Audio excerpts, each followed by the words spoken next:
আমরা আওয়ামী লীগের লোকজন দেখলে আমাদের দাঁতে পাটি লেগে যায়, থর থর করে দাঁত কাঁপতে থাকে, হাঁটু কাঁপতে থাকে, কাপড় চোপড়ের অবস্থা ঠিকঠাক থাকে না।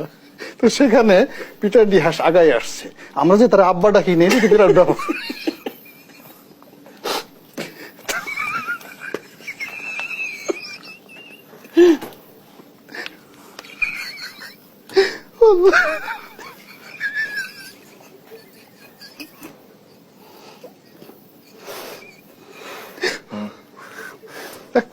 এই অবস্থায় কি করবো এখন, অসহায় অবস্থায় বললে মানুষ যা হয়, তা আমরা সেই অবস্থায় পড়ে গেছি।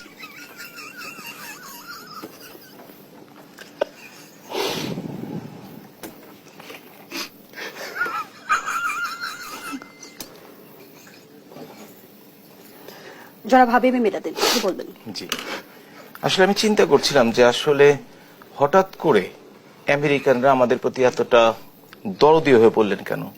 আমি যখন চিন্তা করি, ঠিক আজ থেকে 6 বছর আগে মিয়ানমার থেকে যখন 12 লক্ষ মুসলিম রোহিঙ্গাকে হত্যা ধর্ষণ থেকে বাঁচার জন্য তারা এই দেশে আসলো, সেই আমেরিকানরা কিন্তু আজকে তাদের সম্বন্ধে কথা বলে না।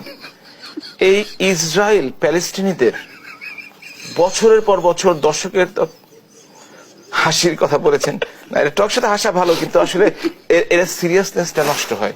কারণ হচ্ছে মানুষ হাসবে অবশ্যই, কিন্তু যখন দেখা যায় দর্শকের